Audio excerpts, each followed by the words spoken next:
अस्सलाम वालेकुम, मैं हूं जावेद फारूकी। नाजरीन, साबिक़ वज़ीर-ए-आज़म इमरान खान की इस्टेब्लिशमेंट के साथ लड़ाई जो है वो खुल गई है और कल का जो जलसा है उनका, उसमें उन्होंने जो लबो लहजा इख्तियार किया और जिस तरह से उन्होंने फ़ौज को डायरेक्ट निशाने पर लिया, और उसमें एक तो ये है कि उन्होंने डायरेक्टली इल्ज़ामात आयद कर दिए और उसके साथ साथ एक तंज़ भी शामिल था। एक जो एक लुका छुपी चल रही थी कि बिलवास्ता बातें हो रही थी, बिटवीन द लाइन बात कही जा रही थी, इससे निकल कर वो डायरेक्टली वो आए हैं और दरमियान में एक दो बार जो ऐसे लगा जैसे उन्होंने अपनी पॉलिसी के ऊपर वो नज़रसानी कर रहे हैं और उसके अंदर ये भी बात आती रही कि नहीं, फ़ौज हमारी जो है वो बहुत अजीम है, ये फ़ौज ना होती तो मुल्क के टुकड़े हो चुके होते और मेरा किसी के साथ कोई झगड़ा नहीं है। एक दो तकरीरों के बाद वो इस किस्म की एक स्टेटमेंट जारी कर देते हैं जिसमें वो ये तासुर देते हैं कि शायद उन्होंने अपनी पॉलिसी के ऊपर कोई जो है वो चेंज कर रहे हैं और वो फिर करीब होना चाहते हैं। लेकिन कल की तकरीर में उन्होंने एक बार फिर बहुत ज़ोरदार किस्म की स्पीच की।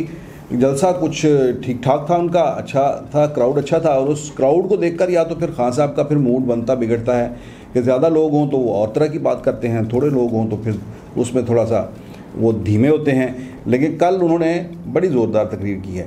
उन्होंने बड़ा खुल के मुल्क की मईशत की ख़राबी है तो वो इस्टेब्लिशमेंट के खाते में डाल दी है, सियासी बहरान है तो वो इस्टेब्लिशमेंट के खाते में डाल दिया है, मुल्क के अंदर अदालतें काम नहीं कर रही, एहतसाब नहीं हो सका तो वो भी उनके खाते में डाल दिया है, उनकी हुकूमत के ख़िलाफ़ साजिश हुई है तो ये भी उनके खाते में डाल दिया है।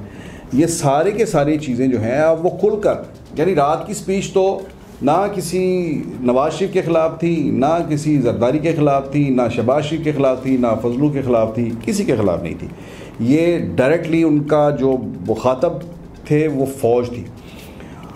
अच्छा, एक ऐसा एक फ़रीक उनका मुखातब था जिसके बारे में वो कहते हैं कि मैंने उनके फ़ोन ही ब्लॉक कर दिए हैं। ये भी एक बात, बड़ी सख्त किस्म की बात उन्होंने कही कि मैं तो उनके फ़ोन भी नहीं सुन रहा, लेकिन उनके मुझे मैसेज आ रहे हैं। मैसेज तो और भी कई आ रहे हैं, ये भी बात करेंगे। और ये आज जलसा जो इस्लाम सियालकोट पे था उसके हवाले से क्या कंट्रोवर्सी सामने आई है, किस तरह से उस जलसे की जगह जो है वो तब्दील की गई, और मालूम हुआ कि उसमें काफ़ी ज़्यादा पहले तहरीक इंसाफ की क़यादत को ये मशवरा दिया भी गया था कि आप यहाँ पर जलसा ना करें विद इन PTI। फिरदौस आशिक अवान ने उन्हें कहा था कि ये यहाँ पर जलसा ना करें, ये जगह मुनासिब नहीं है, तनाज़ा जो है वो खड़ा हो जाएगा। लेकिन फिरदौस आशिक अवान की नहीं मानी गई। वो जो वहाँ पर वो क्या है, उस्मान बरदरान जो हैं, वो शेख साहिबान, वो ज़्यादा वहाँ पर डोमिनेट करते हैं, तो उनकी बात जो है वो मानी गई और अल्टीमेटली वहाँ पर ऑपरेशन हुआ। इस पर भी बात करते हैं। लेकिन सबसे पहले ये कि कल जो तकरीर की उसमें खान साहब ने कहा क्या, कहाँ तक चले गए वो। ऐसा तो कभी जो है वो बड़े बड़े जो अपोजिशन के जो लोग हैं और जिनकी शिकायत रही हैं वो सबको पीछे छोड़ गए। कल की तकरीर के अंदर खान साहब का जो सियासी उनका जो एक स्टाइल है और उनका जो विज़न है, या दूसरे ये कह लें कि उनके जो अज़ाइम हैं आइंदा के लिए, वो भी सामने आ गए कि वो अगर अब आते हैं तो वो क्या करेंगे। और अगर उन्होंने बता दिया कि वो क्या क्या कुछ करना चाह रहे थे जो वो नहीं कर सके सिर्फ और सिर्फ इस्टेब्लिशमेंट की वजह से। उन्होंने कहा कि जनाब मेरे ख़िलाफ़ जो साजिश हो रही थी उसके बारे में न्यूट्रल्स को हमने आगाह कर दिया था। न्यूट्रल उन्होंने बहुत चबा कर कहा कि जो न्यूट्रल होने का दावा करते हैं उनको हमने आगाह कर दिया था कि ये इस साजिश को रोकें, इससे मुल्क तबाह हो जाएगा, मईशत तबाह हो जाएगी। मैंने शौकत तरीन को भेजा था और शौकत तरीन ने उन्हें कहा जाके कि अगर ये हुकूमत के ख़िलाफ़ ये साजिश हो रही है, अगर ये साजिश नाकाम हुई तो मुल्क की मईशत तबाह हो जाएगी। तो आज उन्होंने नहीं किया। उन्होंने कहा कि वो रोक सकते थे इस साजिश को, यानी डायरेक्टली उन्होंने ये इल्ज़ाम आयद कर दिया कि वो अव्वल तो ये कहा कि ये सारी की सारी इसको साजिश वो कह रहे हैं, और इस साजिश के हवाले से उन्होंने कह दिया कि वो इसे रोक सकते थे लेकिन उन्होंने नहीं रोका। दूसरे लफ्ज़ों में ये कि वो इस साजिश में शरीक थे कि, और या फिर इसे इस एंगल से ले लें कि यानी कि उनकी हुकूमत जो है वो डायरेक्टली उन्होंने इल्ज़ाम आयद कर दिया कि मेरी हुकूमत को तब्दील करने के अंदर फ़ौज शामिल थी, फ़ौज ने हुकूमत चेंज करवाई है। ये इस तरह से उन्होंने ये एस्टेब्लिशमेंट के ऊपर जो है वो इल्ज़ाम आयद किया। दूसरी बात उन्होंने ये कही वो जो मीडिया के साथ भी कोई सीनियर सहाफ़ियों के साथ भी गुफ्तगू में उन्होंने ये कहा कि बात ये हुई कि आप इतनी बात करते हैं तो एहतसाब तो आप कर नहीं सके। इसका भी इल्ज़ाम उन्होंने आयद कर दिया। उन्होंने कहा जी कि ये जो है एहतसाब ये उनकी वजह से नहीं हो सका और एस्टेब्लिशमेंट की वजह से। उन्होंने कहा कि नैब और तमाम अदालतें वो सारी तो उनके कंट्रोल में हैं, मैं क्या कर सकता था। मैंने तो कहा था कि 8-10 बंदों को लटका दें, उन्हें सख्त सज़ा दे दें, बाकी भी सबको जो है वो कान हो जाएंगे। अच्छा, ये बात इस तरह से कह देना कि कितना आसान है कि अगर आप 8-10 बंदों को सज़ा दे दें, किसी बुनियाद पर ही देंगे ना, कोई इल्ज़ाम होगा, कोई उसका सबूत होगा तो ही सज़ा देंगे। और फिर पाकिस्तान के अदालती निज़ाम जो मौजूद है, जो कवानीन मौजूद हैं, उन्हीं के होते हुए आप सज़ा देंगे। तो अगर आप स्ट्रेट अवे ये कहते हैं कि जो कुछ भी है बस आप इन्हें लटका दें, और फिर जब इस किस्म का जब एजेंडा हो, जब ये अज़ाइम हो, तो उसके अंदर फिर होती तो पॉलिटिकल विक्टिमाइजेशन ही है। आप उसके अंदर आप एहतसाब के नाम पर कहते हैं कि ये इसको भी उठा लो, इसको भी उठा लो, इसको भी उठा लो। ये दुनिया भर में ऐसे जहाँ पर आमरीत होती है वहाँ पर कहीं पर करप्शन को ले लिया जाता है, कहीं पर कोई गद्दारी के इल्ज़ामात लगाकर वहाँ पर सियासी मुखालफिन को दबा दिया जाता है, कहीं कोई कहीं मज़हब, कहीं अकीदा, कहीं फ़िरका। हर जगह पर आमराना जो तरीक़ाकार होता है, आमराना जो हुकूमतें होती हैं, वो इस किस्म के जो हैं वो इस्तेमाल करती हैं, स्लोगन इस्तेमाल करती हैं।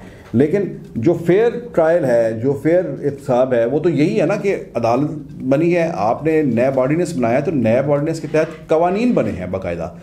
तो उन कवानीन में अगर कुछ सुकम है तो उस सुकम को दूर करें।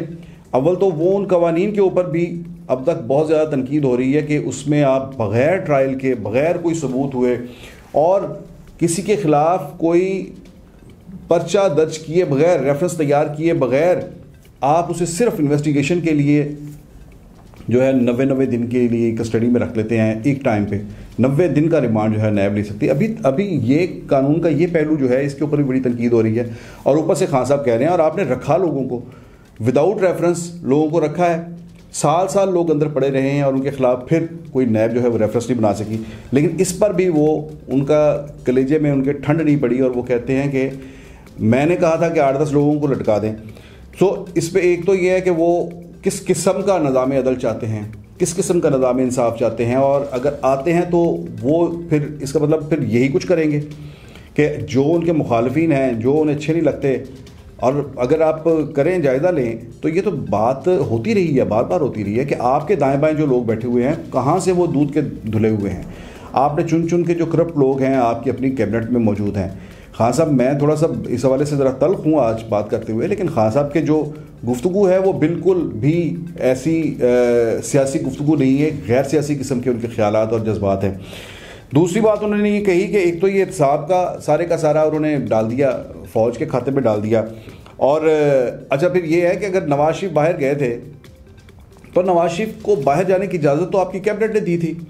अगर आप ना जाने देते, उस नवाज शरीफ के प्लेटलेट्स का उतार चढ़ाव वो तो आपके सरकारी अस्पताल में होता रहा है, जहां आपकी हुकूमत थी, पंजाब की हुकूमत थी, और पंजाब में आपका हैंड पिक चीफ मिनिस्टर था, आपकी अपनी चीफ जो थी हेल्थ मिनिस्टर थी, और यहीं पर डे टू डे रोज़ाना सुबह वो जो थी वो बात करती थी मीडिया के साथ और बताती थी कि बहुत क्रिटिकल पोजीशन है मियाँ साहब की, नहीं यहाँ नहीं होना चाहिए। और बाकायदा एक बोर्ड बनाया गया और उस बोर्ड ने कहा कि इन्हें बाहर जाना चाहिए। या तो फिर वो सारी की सारी लैब्स जो हैं वो आपकी फ़ेक निकली हैं।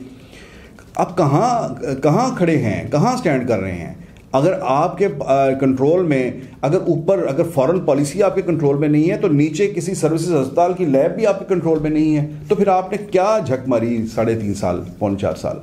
तो ये आप अपनी बेबसी जो है वो शो कर रहे हैं, या अपनी बैड गवर्नेंस शो कर रहे हैं, या अपना इसका क्या मतलब लिया जाए? एक तो ये है। दूसरा, उन्होंने फिर ये कहा कि जो है एक तो न्यूट्रल के हवाले से उन्होंने कहा कि वो न्यूट्रल ने जो है ये नहीं रोकी। हाँ, एक बहुत ज़्यादा जुमला उनका जिसके ऊपर बहुत ज़्यादा तनकीद हो रही है, वो ये कि उन्होंने कहा कि इन चोरों को हुकूमत देने के बजाय तो बेहतर था मुल्क के ऊपर एटम बम मार देते हैं। इतनी खैर जिम्मेदाराना गुफ्तगू, ऐसा लबो लहजा, ऐसी गुफ्तगू। नेशनल लीडर हैं आप, कौमी लीडर हैं आप, और मुल्क की सबसे बड़ी पार्टी जो इस वक्त क्लेम करती है कि सबसे ज़्यादा वोट उसने पिछले इलेक्शन में लिए, अब किस किस्म का लबो लहजा इख्तियार कर रहे हैं? एटम बम का लफ्ज़ जो है ये एक ऐसे लफ्ज़ होते हैं जो तो ज़ुबान पे भी नहीं आने चाहिए।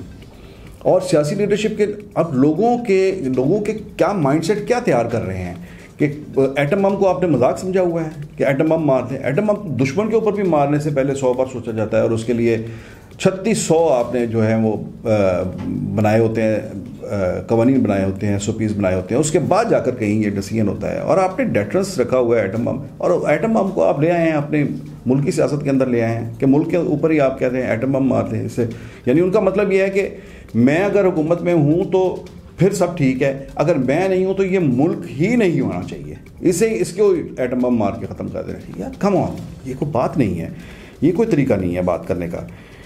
ये इंतहाई गैर जिम्मेदाराना जो है ये उनकी स्टेटमेंट है।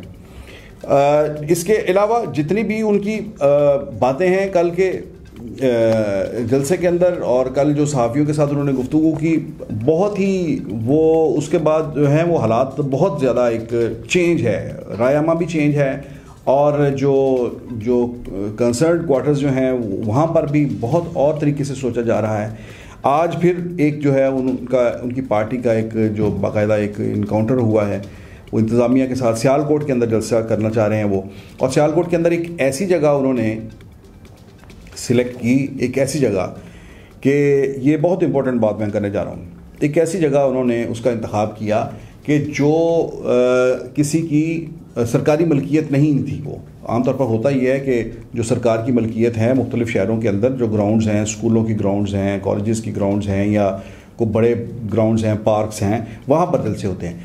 ये ग्राउंड जो थी ये प्रेयर ग्राउंड थी एक चर्च की, और वहाँ पर जलसा रख लिया। अच्छा, वो वहाँ पर जलसा रखा क्यों गया? वो जलसा इसलिए रखा गया कि वो जगह बिल्कुल साथ जुड़ी हुई है कैंट के। आप मेरी बात को फॉलो कर रहे हैं? कैंट के साथ जगह जुड़ी हुई है, और यहाँ से जो स्पीचेस हों वो मुँह आप उसकी तरफ करके, आप दूसरे लफ्ज़ों में आप कैंट के जो बासी हैं, जो वहाँ पर जो कैंट के बासी कौन होते हैं? फ़ौजी होते हैं। आप फ़ौज को वहाँ से खड़े होकर एड्रेस करना चाह रहे हैं। इस तरह से आमने सामने जो है वो आ रहे हैं खान साहब। और इस हवाले से जो हमें ये मालूम हुआ कि वहाँ पर डॉक्टर फिरदौस आशिक अवान, जो कि इसकी इंफॉर्मेशन मिनिस्टर भी नहीं है पंजाब के अंदर इमरान खान हुकूमत में, उन्होंने एक इन्हें मशवरा दिया। उन्होंने कहा और मना किया इस बात से कि आप इस ग्राउंड के अंदर ये पॉलिटिकल एक्टिविटी ना करें, इसके ऊपर रिएक्शन आ जाएगा, क्रिश्चियन कम्युनिटी इसके ऊपर इतराज़ करेगी, बाकी भी ये जो है ये कैसी जगह पर है, यहाँ पर सारे का सारा शहर जो है वो चौक हो जाएगा, कैंट का रास्ता बंद हो जाएगा। ये तमाम चीज़ें जो हैं वो उन्होंने इनके गोशगुजार की PTI के, लेकिन वहाँ पर जो है वो उनकी मकामी लीडरशिप जो है वो जो उस्मान वगैरह जो हैं उन्होंने इस बात को इसको पजीराई नहीं दी और वहीं पर जलसे का सारा एहतमाम कर लिया। तो अल्टीमेटली कल फिर वो लोग जो हैं वो अदालत में गए, अदालत ने ऑर्डर किया कि इसके हवाले से आपको फ़ैसला करें। DC ने फ़ैसला किया और उन्होंने फिर वहाँ से स्टेज वगैरह जो है आज एक ऑपरेशन करके वहाँ से स्टेज जो है रिमूव करवाया। इस पर भी खासी ले दे हुई। यानी ये जब इस किस्म का आपका हो, मैं इसमें ये भी एक निशानदेही करूँ कि अभी तक खान साहब ने शायद ये किसी ने इस तरफ सोचा नहीं है, देखा नहीं कि अब तक खान साहब ये आज ही कैंट के सामने खड़े होकर जलसा नहीं कर रहे, बल्कि इससे पहले भी जितने भी ये जलसों की ये जो सीरीज़ है ये सारी की सारी, इससे पहले देखिए अटक है, जेलम है, मियाँ वाली है और मर्दान है, ये बाकायदा बैठ कर कहीं पर प्लान हुआ है। ये सारी जो उनकी जलसों की जो सीरीज़ है, ये तमाम इलाके ऐसे हैं जहाँ से हमारी फ़ौज के अंदर रिक्रूटमेंट होती है मैक्सिमम। और खान साहब के बारे में जो उनका एक क्लेम भी है और आमतौर पर एक तासुर भी है कि इस्टेब्लिशमेंट के अंदर और रिटायर्ड जो एक्स सर्विसमैन जो हैं वहाँ पर उनकी बड़ी पजीराई है। तो वो बड़े सोच विचार के साथ ये सारी की सारी ये जलसों की जो सीरीज़ है ये प्लान हुई है कि ये ऐसे एरियाज़ में सारे जलसे करवाए जा रहे हैं जहाँ पर एक्स सर्विसमैन मौजूद हैं या इन सर्विस जो हैं लोग वो वहाँ पर रहते हैं। ये ऐसे शहरों के अंदर हुआ है। तो सियालकोट जो है वो भी वहाँ पर भी कैंट है, साथ छावनी है, तो वहाँ पर भी उन्होंने बिल्कुल उसके साथ जो है वो जगह सेलेक्ट की और वहाँ पर जलसा करने की कोशिश की। सो ये एक बड़ी तसादुम की कैफियत में आ रहे हैं खान साहब और उनके अज़ाइम जो हैं। मुझे याद है कि जब 88 में पहली बार बेनज़ीर भुट्टो इक़्तिदार में आई तो बेनज़ीर भुट्टो के बारे में ये कहा जा रहा था कि चूँकि पीपल्स पार्टी 77 के मार्शल लॉ के बाद पीपल्स पार्टी के ऊपर बहुत सख्त वक्त आया था। उसके एक तो सबसे बड़ी बात कि जुल्फ़िकार अली भुट्टो को फांसी दे दी गई, उनकी टॉप लीडर को जो है लटका दिया गया, फांसी पे लटका दिया गया। दूसरी बात कि और भी दर्जनों जो थे जियाले वो उन्हें या तो फांसियाँ दे दी गई या वो जल मरे या फिर हज़ारों की तादाद में जियाले जो थे वो जेलों में पड़े सड़ रहे थे पिछले 8 साल से, 8-9 साल से, 10 साल से। तो उस वक्त ये कहा जा रहा था कि बेनज़ीर भुट्टो और ख़ुद बेनज़ीर भुट्टो तशद्दुद का शिकार हुई, उनकी वालदा तशद्दुद का शिकार हुई। सो एक पार्टी थी जो सरासर सारी की सारी पार्टी बहुत शदीद रियासती जबर के और जुल्म का शिकार हुई थी। तो उसके बाद बेनज़ीर भुट्टो के बारे में ये एक ख़दशा ज़ाहिर किया जाता था कि ये इक़्तिदार में आकर इंतकाम लेंगी, यानी उस वक्त ये एक आम बात थी। और इस हवाले से फिर बेनज़ीर भुट्टो का रास्ता रोकने के लिए उस वक्त की इस्टेब्लिशमेंट ने IGI तश्कील दी और बेनज़ीर भुट्टो की पॉपुलैरिटी का ग्राफ इतना बुलंद था कि वो अगर फेयर इलेक्शन होता और उन्हें फ्री हैंड दिया जाता तो वो स्वीप कर जाती। लेकिन इस तरह से इलेक्शन जो है उसको मैनेज किया गया, उनके हाथ से जो है वो उन्हें कंट्रोल किया गया कि उन्हें सिंपल मेजॉरिटी भी ना मिल सकी और वो एक कमज़ोर हुकूमत उन्हें बनाने का मौका दिया गया। उसके बाद अब खान साहब जो अभी जिस किस्म के जज्बात का ख्यालात का इजहार कर रहे हैं, जिसमें वो कहते हैं कि 8-10 लोगों को लटका दें, सजाएं दे दें, ये हो जाए वो हो जाए, तो ये उनका एक ख़ास एक अप्रोच माइंडसेट जो है वो उसको जाहिर कर रही है। तो ऐसे बंदे को अगर कल को फ्री हैंड देकर अगर ये हुकूमत में आ जाए, बिल्कुल आना चाहिए, जो ज़्यादा वोट लेता है उसे आना चाहिए। लेकिन ये आम आदमी के सोचने की बात है और सबके सोचने की बात है कि इस किस्म के एक माइंडसेट के साथ, इस किस्म के एक मुंतकिम मिजाजी के साथ अगर ऐसी सूरत में, मैं तो कहता हूँ खान साहब अपने रवैये के ऊपर अपनी जो है इसके ऊपर नज़रसानी करें और इसको एक, मैंने पहले भी कहा था कि इसको एक मॉडरेट पार्टी बनाएं, एक एक्सट्रीमिस्ट पार्टी की तरफ इसे ना लेकर जाएं जो उनके ऊपर इल्ज़ाम होता है नाजीज़म का और ये वो, ऐसी पार्टी ना बनाएं। अपने आप को एक हेल्दी पॉलिटिकल पार्टी, जो हेल्दी पॉलिटिकल रवैयों वाली पार्टी जो है वो बनाएं। लेकिन अब जो उनकी बातें सामने आई हैं उसके बाद खान साहब के बारे में भी ये सोचा जा रहा है कि अगर इनके पास इक़्तिदार आ जाए तो लोग खौफज़दा हैं कि ये आकर क्या करेंगे। एक इम्पॉर्टेंट आखिर में बात कि जो अमेरिका के ज़ल्म खलीलज़ाद जो अमेरिकी सदर के ख़ास नुमाइंदे थे अफ़गानिस्तान पाकिस्तान के लिए, वो अब अगरचे इस ओहदे पर नहीं हैं लेकिन उनकी वहाँ पर अमेरिकी इंतज़ामिया के अंदर एक पोजीशन, हैसियत जो है वो बड़ी इम्पोर्टेंट है और वो हर वक्त वो उनके जो है उनकी सर्विस पे होते हैं और कहीं भी जो कोई होता है कोई मिशन वगैरह उनके ज़िम्मे कोई ना कोई, ऐसे लोग फारग नहीं होते, वो किसी भी पोजीशन में हो, उनके पास कोई असाइनमेंट हो ना हो, लेकिन वो अपनी स्टेट के लिए काम कर रहे होते हैं। वो पिछले 2 दिन जो है उन्होंने पाकिस्तान में गुजारे हैं और पाकिस्तान के अंदर ख़ास तौर पर, और ये भी कहा जाता है कि उनके डायरेक्टली इमरान खान साहब के साथ जो हैं वो डायरेक्ट रिलेशन है, अच्छा ताल्लुक़ है। अब मालूम नहीं कि खान साहब के साथ मुलाकात उनकी जो है उसके अंदर क्या गुफ्तगू हुई या मुलाकात के हवाले से जो है वो कंफर्मेशन नहीं है, लेकिन ये बात ज़रूर कंफर्म है कि उनकी पार्टी के बाज़ वज़रा के साथ उनकी मुलाकातें हुई हैं और ये इस्लामाबाद के सफारती हल्के ये कह रहे हैं कि ये उनका ये दौरा और उनकी PTI के ज़िम्मेदारान के साथ ये मुलाकातें बहुत इम्पोर्टेंट हैं और मुमकिन है कि कोई अमरीकी इंतज़ामिया की तरफ से भी उन्हें किसी किस्म का कोई मैसेज हो, क्योंकि 2 रोज़ पहले ही 3 रोज़ पहले अमरीकी फ़ॉरेन ऑफिस ने, स्टेट डिपार्टमेंट ने ख़ास तौर पर इमरान खान की सियासत के हवाले से, उनके इल्ज़ामात के हवाले से बड़ी भरपूर प्रेस कॉन्फ्रेंस की और बड़ी ज़ोरदार किस्म की उनके इल्ज़ामात की तरदीद की है। उसके बाद ज़ल्म खलीलज़ाद का आना और तहरीक इंसाफ के लोगों से मुलाकातें, ये बहुत इंपॉर्टेंट है। आने वाले दिनों में खुल जाएगी ये बात कि वो क्यों आए और क्या मैसेज कोई था भी या नहीं। बहरहाल अब तक के लिए इतना ही, आइंदा व्लॉग में फिर मिलेंगे, इजाज़त दीजिए, अल्लाह हाफ़िज़।